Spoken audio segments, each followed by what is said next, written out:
Welcome into ATL Day Ones with Jarvis and Tenitra. Coming up on today's show, MH2 got the party started and he shut that bad boy down. Red zone woes, we good. DB woes, we're all right. So the Falcons say for what they did in Miami. And last but not least, and for the culture, high school, y'all better stay away. It's ATL Day Ones. Let's go. This is ATL Day Ones, part of Locked On Sports Atlanta. And it starts now.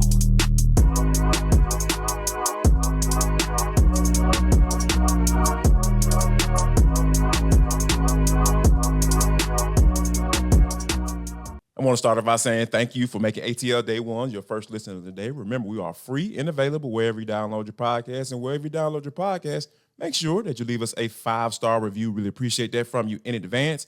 ATL Day Ones is part of the Locked On Podcast Network, your team every day. Coming up in 10 minutes, the Falcons out here dominating the Miami Dolphins in the secondary. We'll talk about that. But first, we have to talk about the Braves last night. Get the win, 6-5 Like I mentioned earlier, Michael Harris got the party started with, driving in Ozzie Albies and, scoring the winning, eventually what ended up being the game-winning run. How about that? The Braves getting the dub against a team that's supposed to beat. For some reason, it seemed like the Pittsburgh Pirates got their number, but how about Michael Harris getting involved and making a name for himself as he's already done? Yeah, so exciting to see us having a conversation about Michael Harris II and what he's doing at the plate, or in this case, stealing home to get the win. And it's interesting because, like you said, Michael Harris with his RBI single started the scoring early, and then Braves jump out to a 4-0 lead, and then all of a sudden it's a game? Like, for real? And so Michael Harris II said, you know what? I'm at third. I'm going to end this thing right now. So Austin Riley gets the sac fly and it's done. But what I love is he was fighting for every inch and had to, because they had to send that thing to replay. It was so touch and go, but thankfully it went in Brian Snicker's favor, went in the Braves' favor, and they won the game. But yeah, I just absolutely love to see Michael Harris II being aggressive, Ron Washington saying, hey, we got this, go for it. And it worked out in the Braves' favor. Yeah, absolutely. And we talked about it before, like how the bottom of this order has been so vital for the Braves getting wins when they're going through these low moments, Yes. especially when you're talking about the starting rotation. So with Orlando Arcia, doing their thing, and Kevin Pillar getting in the first win against the Pittsburgh Pirates. Now you got Michael Harris coming up big. And I think that's just kind of like the formula, right? Even though, Max Fried, he was a little shaky. Gave up those 4 runs in the fourth inning, but he was able to get out of it.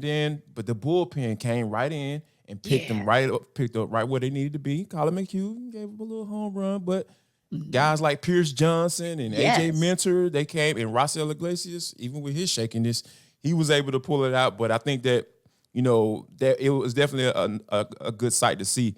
That bottom of the order with Michael Harris leading the charge, pulling that bad boy out. Another thing that was good to see, T. How about this? I got Ronald Acuna, nephew Ronnie, 3 hits, and even and this is after him getting hit by a pitch. And we didn't mention it yesterday that he left the locker room and didn't even update the Braves on as to how he was feeling, because it seemed like I said the guy was upset, visibly upset, more so than than normal. So how about that for him to come out 3 for 6, and getting it looking like he was supposed to. Yeah. And that's what I like about him. The fact that, he was frustrated. And I like that. Show passion. We talked about the passion that we wanted to see in him. And that's quite fine. But then come back the next day if you're truly feeling like yourself and do something. And in order for him to go 3 for 6, he had to be feeling quite fine. So to me, that was such a welcome sign, and a sign of, I'm sure, a sigh of relief for the Braves to have him come right back out that next day. But also some of the other players were saying, oh, there was no way he was not playing. And it's interesting because there are 4 players, Austin Riley being one of them, Ronald Acuna Jr. being the other. I think it's Matt Olson and maybe Ozzie Albies, but those 4 are going after history. They're now 112 games in of playing every single game. So I am sure somewhere on his mind was, hey, I got to get out here and play. But not only did he play, but he actually gave the Braves something substantive, and they needed every single hit. because they needed every single run just to get 6-5. And of course, it's like you said, in addition to him, Raisel Iglesias getting himself into trouble, but getting himself out of trouble. And the fact is, we talk about a shaky start from Max Fried, right? First 3 innings, fine. And then he just got in a jam in the 4th inning that he just couldn't battle his way out of. But as long as he walked away and we don't hear anything about him going back on the IL, to me, this is what we expected. Like, I think we would have been perfectly okay. I think it's actually good that we saw what we saw in the first game he came back, so you don't feel as bad. I think if you had seen this in his first start back from the IL, probably would have made you pause a little bit more and say, is he really 100%? But I think second game, we're okay. And Raisel Iglesias, 2 earned runs given up since June 24th. I think that he is quietly showing us in these 22 saves that he's back to the guy that we saw at the end of last season that made the Braves feel that it was okay to let Kenley Jansen move on. But he definitely has a flair for the dramatic. Like, cause you go first and third with 2 outs. I'm just like, man, dude, what are you doing? Like, I need you not to let Andrew McCutchen get a single. Right. You're like, Andrew McCutchen? I'm like, Andrew McCutchen's been in the league for like 30 years. Right. Like, why are you letting that man hit you? He can still hit. And he can still out there doing his doggone thing. All jokes aside. But yeah, I think that, Raisel Iglesias is a guy that, you root for him, like you get behind him because you know what his capabilities are, but sometimes he's just gonna make you sweat a little bit. And he was definitely had a nice little worked up a nice little sweat on the mound last night as he closed that bad boy out. That last pitch was nasty too. Henry Davis, like the way he froze him on that pitch, I was like, oh. Ooh, yeah, I like that, Raisel, but don't you do me like that no more. Yes, please and thank you, man. But, these Braves, they just like to give heart attacks in all phases of the game. So it's like, okay, well, if this is who we're going to be, as long as you walk away with the dub, fine, do this to us from time to time. Because, again, it is only August 9th, meaning Game 3 of that series, right? It is only August 9th. And that's the one thing that I keep saying should be encouraging to Braves country, because at least you know that there's still a lot of game to be played in a good way, because that allows all of these pieces of the puzzle to slowly come back and make a difference, make a contribution, and get themselves back to where Raisel Iglesias has basically pitched himself back into this space, right? Austin Riley's batted himself back into this space. So that gives the opportunity for others to get back as well. Yeah, and I think that, as everybody continues to, circulate back to some normalcy, right? Like we talk about Austin Riley, you talk about Michael Harris and the tear that he's been on as of late. I think this is good for the Braves. To be going having these struggles, I feel, against these teams. Now, as a fan watching it, it's not all that great, but I think for them in their clubhouse and as far as experiences, because like this could be a series we can look back on and say, you know what, this was the beginning of us finally getting everything all on the same page, getting that train rolling, getting all 3 phases of the game at the plate. In the bullpen, on the start, in the starting rotation, all those phases getting going and running on to, go on a playoff run. And I think that, that last little piece, in September, Kyle Wright, that's going to be the last piece of the puzzle that I want to see. I want to see what he looks like when he comes back. And I think that, as he continues to work himself back, Uncle Charlie is going to be on the mound against the Mets. Also, and Spencer Strider's going to be back on the mound as well. Yanni's supposed to start. I don't know why, but, we're going to work through that. Like, hopefully, Mr. Soroka starts politicking to get that call. And, because I want to see what he's working with it, too, because I think he can be a vital piece come playoff time if need be. Now,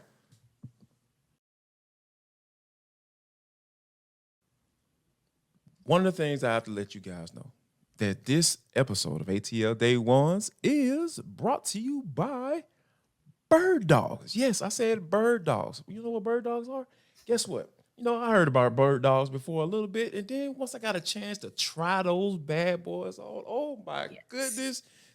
When I tell you, because, let me tell y'all guys, because I get hot, I start sweating and all that stuff, and I'll go out to Falcons training camp and everything. I'm out there covering, trying to see what's going on so I can report back to you guys and let you know what's going on with this team and this squad.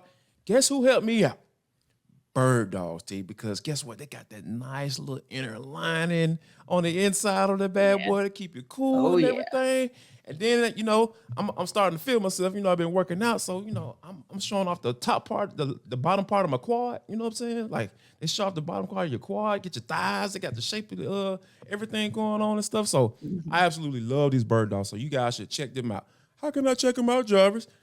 Easily. All you got to do is go to birddogs.com/lockedon or enter the promo code LOCKEDON for a free white tech hat with your order. Yes, that's birddog.com/lockedon, or you can enter the promo code for a free white tech hat. You won't want to take your bird dogs off. We promise you. I promise you that. I guarantee you that right now here today. So go to birddogs.com/lockedon. Yeah, bird dogs are so cool because you have like it's almost like a biker short and Yes, then a I short on love top it. of a As a short. former athlete, And oh my gosh, it's yes, so and great. right, and it also has all of these zipper parts. So, I mean, it was the one time in a long time that I've been able to go to the gym and not have to drag anything with me in order to carry my purse, excuse me, my phone or my keys and not my purse. So yeah, I got a cosign on those. Very unique. And like you said, Jarvis, go to that website because it's actually kind of fun and funky in a corny way. Yeah, Yes. but those bird dogs are the truth. So just like the truth, at least from what we're being told, is the quarterback core for the Falcons. So 3 trips to the red zone, all 3 quarterbacks score a touchdown in 7-on-7 action in the final joint practice for the Falcons against the Dolphins on Wednesday. And I thought to myself, did we say 3 trips to the red zone and 3 touchdowns and the Falcons all in the same breath? Yes, we did. And you may say to yourself, oh, okay, well, it's just joint practice. What's the big deal? The big deal is Arthur Smith on the offensive side. And of course, we know Jerry Gray spoke about this on the defensive side. It's not necessarily, it's watching, not necessarily even the touchdowns, although we all like them to score in the red zone. It's how did you get there?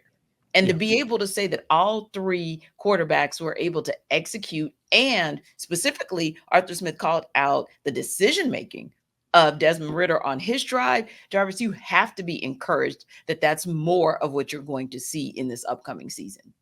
And it also tells me that everybody has a good understanding of what Arthur Smith wants to accomplish when in calling plays, right? Because that matters. Because at the end of the day, you don't want your guys to be robots. You want to understand, like, okay, all right, here's my first read. Okay, if that's not there, I'm not necessarily going to the backside wide receiver. It might be Bijan, might be my second read on this particular route, that he's coming out from the slot. So all of those little fine little intricacies, like, hey, or Kyle Pitts is not on this field, not on the field. That kind of switches it up, right? Like Right. my first read is Kyle Pitts, and then the wide receiver, and then it's Bijan Robinson. So that's understanding personnel grouping. So I think that for all 3 quarterbacks to have some success in the red zone against the Vic Fangio type defense, who they're going to be facing a lot of guys who play that similar style of defense. So for them to get a good eye on to get work against a defense run by Vic Fangio, that's good for them, not only for now, and having some success, but going forward into the season. I think it's gonna work out for them in the long run, because the more familiar you get your quarterback, your young quarterback who only has 4 starts under his belt, in the NFL, like the more he gets to see different things, the more he gets used to making adjustments and having the knowledge that, hey, I know what Arthur Smith is trying to do, so here's how I attack this different look that we didn't necessarily work on. So those are some of the things that I feel like that's a good sign. Those are good things, because not necessarily tangible results, when you talk about practice, because, there are different variables, like, hey, you're not really touching the quarterback, so there's that piece of it too. But when you have the scheme being perfected and you understand what your offensive coordinator is trying to do, that's when I feel like you're making a lot of progress. And I think that it can do nothing but work wonders for them once the season gets rolling. Yeah, and I also think that speaks to communication being so important and so vital. And Yes. that's communication across the O-line, because in order for you to execute, they have to communicate well. The wide receivers, because there were different receivers on the receiving end of those touchdowns. And so, Yeah. yeah, I think that's critical too, to be this early in the, we'll call it the preseason to the preseason, to be able to execute at that level. I think that's also the positive. Yes, the red zone touchdown is the result, but it's all of the little intricacies that you just mentioned, that I just mentioned, that actually get you there. That's the most encouraging thing. That's what Indeed. fans should be excited about. And they should also be excited about the fact that just what we talked about yesterday was on display yesterday. We said, when you look at Jeff Okudah going down, and thankfully he should be back early in the regular season. You look at Clark Phillips going down, and thankfully Clark Phillips III should be day to day. It made you say, okay, you're not concerned, you're not nervous, you're not worried, because Terry Fontenot and Arthur Blank built up that DB room across time for these exact moments. And who had a pass breakup yesterday? D'Alford. Who had another pass breakup, a pick actually, excuse me, to end a Dolphins drive?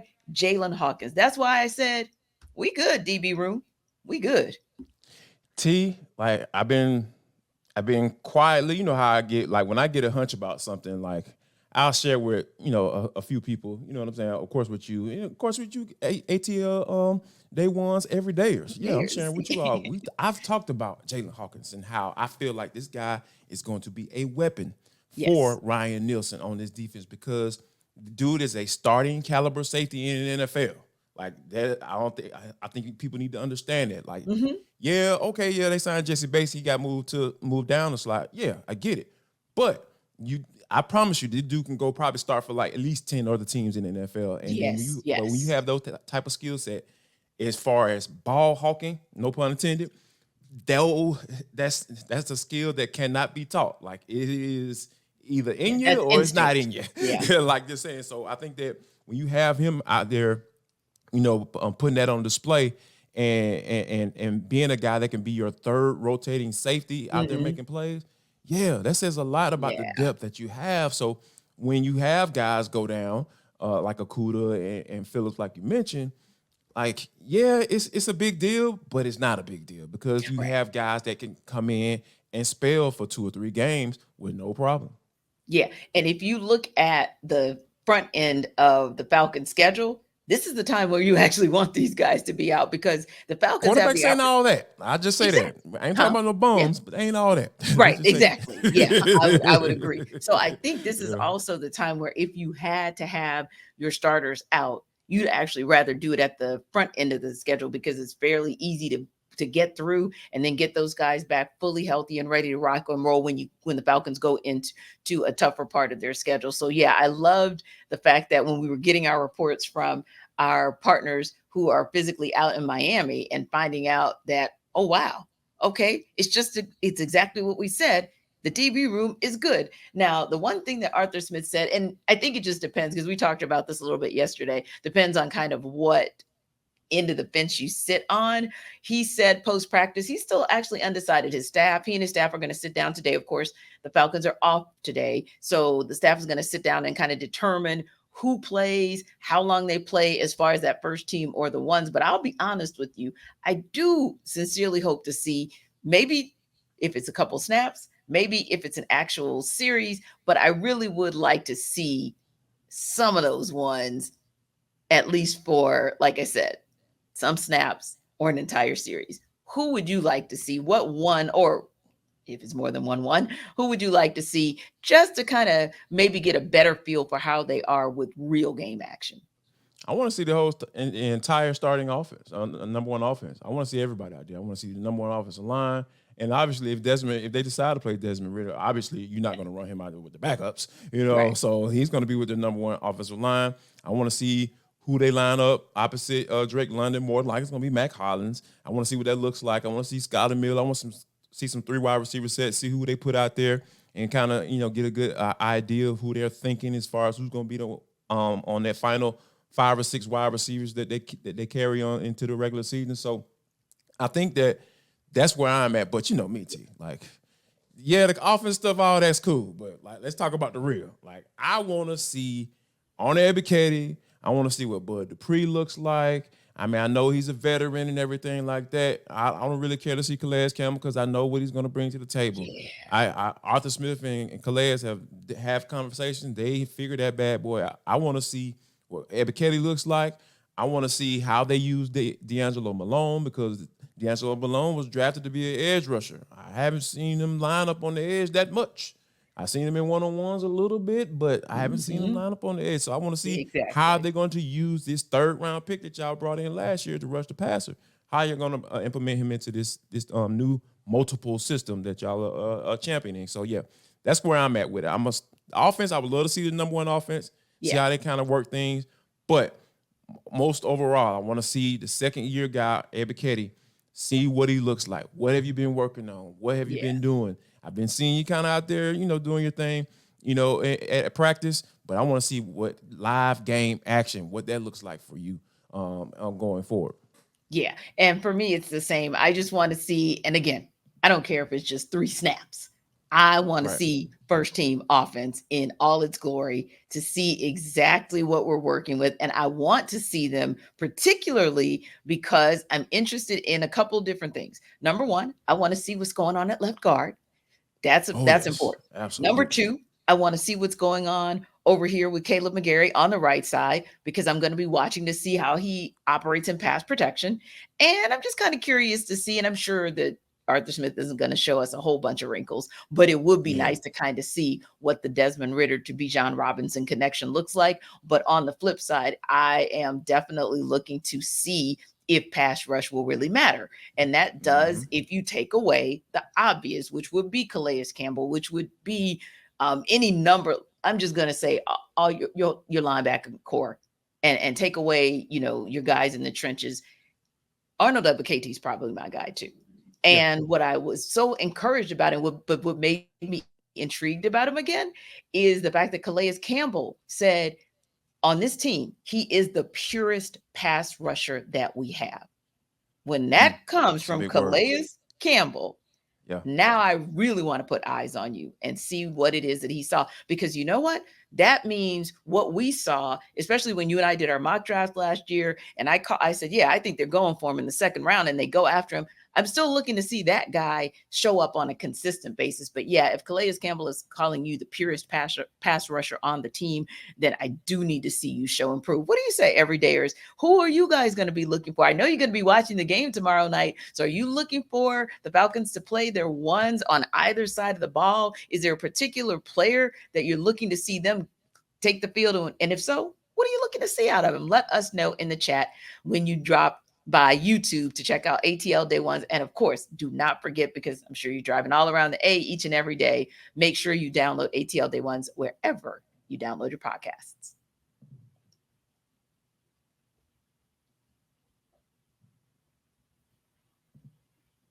But T, this is for the culture. It is the intersection between sports, entertainment, the culture, and sometimes whatever the hell we want to talk about, because that's just how we get down on this show. Today is no different.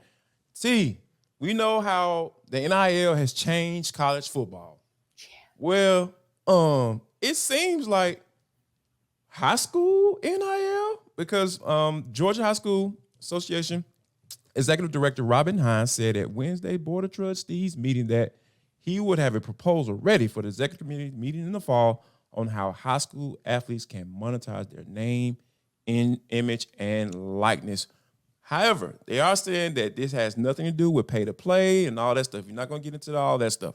Right. But is this the right move to be trying to figure out how to implement a system as to how teenagers can monetize their name, image, and likeness? Is that where we want to go for real? You probably have to. Because, I mean, I think probably since the LeBron James days of where we were seeing him on ESPN2 and ESPN3, we've probably been teeter-tottering in that space. And I'm not suggesting that he did anything that was inappropriate. I can't call it illegal, but we've probably been teeter-tottering. And let's be real. Dylan Raiola is at Buford this year. So do you not think that somewhere in North Atlanta, somebody's not chomping at the bit for him to endorse their product? Yeah, absolutely. Now, in Dylan Raiola's case, probably not going to be that big of an issue because he has people surrounding him who have played at the collegiate and pro level, and they know what big money looks like coming in your face constantly. His But there dad will is be shoot. those, Play for the Lions, yeah. exactly. There will be those kids whose families are very much low income. Yeah. And somebody's going to come to them and say, just do this for that. And that's not to say that it's necessarily illegal or even immoral. What I'm thinking about is the school aspect of it. Like, how do you balance the academics? It's already tough enough for a student athlete to balance the student part while still trying to excel at the athlete part. Now you're going to add on another layer where maybe that student, him or her, have no clue how to manage through this. And maybe their parents or their surrounding village doesn't really know how to deal with this. I don't want the GHSA to overregulate, but there's something to be said about the fact that 30 other states have tried to put something in place, even if it's just a guideline to say, hey, here's how you manage it. Or more importantly, don't try to dictate to them necessarily what to do, but maybe give them the resources to know how to handle it. I mean, think about it. If you went to bed last night and you didn't even know if you were going to have a meal, or maybe you didn't have a meal, and you wake up the next day and somebody's saying, I'm dropping I'm dropping $100,000 on you. If you just say, hi, my name is Joe Smith. I play ball for Beaufort High, and that's why you should buy XYZ. Do you really think that that person or the people around him or her actually knows what to do with the $100,000? Probably not. That's where I want to see, give guidance on name, image, and likeness, and how these student athletes who are going to even see it at a bigger level, how about you prep them for dealing with that?